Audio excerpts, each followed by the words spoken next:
السلام علیکم۔ جھوٹ کا انجام بچیوں تو آپ جانتے ہوں گے کہ جھوٹ بولنا گناہ عظیم ہے اور دروغگوئی اللہ تعالیٰ کو بھی ناپسند ہے۔ یہ بھی حقیقت ہے کہ جھوٹا شخص جل یا بدیر اپنے انجام کو پہنچتا ہے۔ یہ کہانی ایسی ہی ایک جھوٹی چرواہے کی ہے جو جھوٹ بول کر لوگوں کو پریشان کرتا تھا، اور ایک وقت ایسا آیا کہ لوگوں نے اس کی سچی بات پر یقین کرنا بھی چھوڑ دیا۔ چرواہے کا گاؤں گھنے جنگل کے ساتھ بسا ہوا تھا۔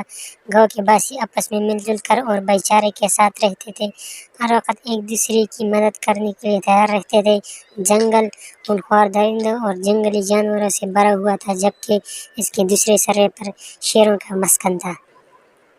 گیدڑ، لومڑی اور بھیڑیوں کی وجہ سے دیہاتی بہت پریشان رہتے تھے، کیونکہ وہ اکثر و بیشتر رات کو جنگل سے نکل کر گاؤں میں گھس آتے تھے، ان کی مرغیاں اور بکریاں اٹھا کر لے جاتے تھے، جبکہ کبھی کبھار وہ اکا دکا آتے جاتے لوگوں پر بھی حملہ کر دیتے۔ نمبردار نے گاؤں کی حفاظت کے لیے پہرہ داری نظام قائم کیا تھا، اور گاؤں کے لوگ ہمیشہ چوکس رہتے تھے۔ کسی بھی خطرے کی صورت میں وہ ڈنڈے اور کلاڑیاں لے کر جنگل میں گھس جاتے، جنہیں دیکھ کر جنگلی جانور بھاگ جاتے تھے۔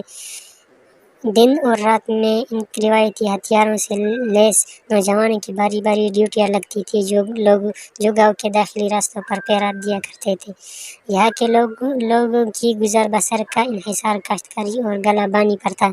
چرواہے صبح وقت بکریوں کے ریوڑ لے کر جنگل چلے جاتے تھے، بکریاں گھاس چراتے رہتے اور ان کے قریب بیٹھتے حقیقی کش لگاتے یا زمین پر چادر بچھا کر آرام کرتے، اور شام کو بکریوں کو لے کر واپس گاؤں آ جاتے تھے۔ تمام چرواہے جنگل میں گاؤں سے نزدیک حصے میں ایک دوسرے سے قدرے فاصلے پر مویشی چراتے کرتے۔ ان میں سے ایک چرواہا جو نوعمر لڑکا تھا بہت شرارتی تھا۔ گاؤں کے تمام لوگ اس کے شرارت سے عاجز تھے۔ ایک روز چرواہے کو شرارت سوجی اور وہ ایک ٹیلے پر چڑھ کر چیخنے لگا، گاؤں والوں دوڑو، شیر آ گیا ہے، مجھے بچاؤ، وہ بکریوں پر حملہ کر رہا ہے، مجھے بھی کھا جائے گا۔ اس کی چیخ و پکار سن کر گاؤں کے لوگ نمبردار کے ساتھ ہتھیار لے کر جنگل کی طرف دوڑے۔ جب وہ جنگل کے اس حصے میں پہنچ گئے جہاں شرارتی لڑکا گلہ بانی کر رہا تھا، انہوں نے دیکھا کہ وہاں نہ تو شیر ہے اور نہ ہی کوئی دوسرا جانور۔ بکریاں اطمینان سے گھاس چراتی پھر رہی تھی، جبکہ چرواہا ایک اونچے ٹیلے پر کھڑا ہنس رہا تھا۔ نمبردار نے چرواہے سے ڈپٹ کر پوچھا، شیر کہاں ہے؟ اس نے ہنستے ہوئے جواب دیا، یہاں کوئی شیر نہیں ہے، میں تو مذاق کر رہا تھا۔ نمبردار سمیت تمام لوگ اسے برا بھلا کہتے واپس گاؤں چلے گئے۔ اس طرح کی حرکت اس نے کئی مرتبہ کر کے گاؤں والوں کو پریشان کیا۔ اس کی خوف زدہ آواز میں چیخ و پکار سن کر گاؤں کے لوگ اس کی مدد کے لیے دوڑے آتے تھے۔ لڑکے کو ٹیلے پر کھڑا ہنستے دیکھ کر غصے کے عالم میں واپس چلے جاتے تھے۔ اس کو مسلسل جھوٹ کی وجہ سے انہوں نے فیصلہ کیا کہ اب وہ مزید بے وقوف نہیں بنیں گے۔ ان چرواہے جتنا بھی شور و غل کرے، کوئی جنگل کی طرف نہیں جائے گا۔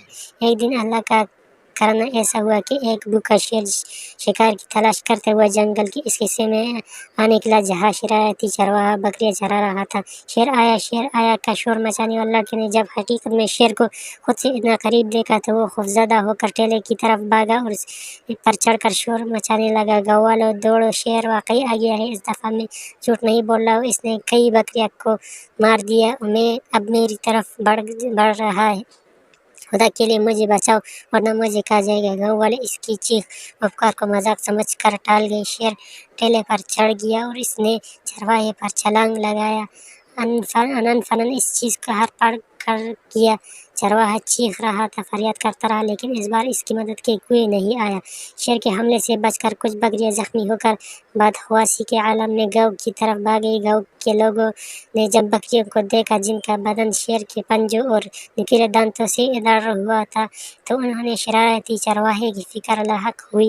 وہ سب ڈنڈے اور کلاڑیاں لے کر جنگل کی طرف بھاگے، لیکن چرواہا کہیں نظر نہیں آیا۔ چند افراد ٹیلے پر چڑھے ہوئے تھے، انہوں نے دیکھا کہ وہاں چرواہے کے کپڑے کے چیتڑے، خون اور اس کے جسم کے چند ٹکڑے پڑ رہے تھے۔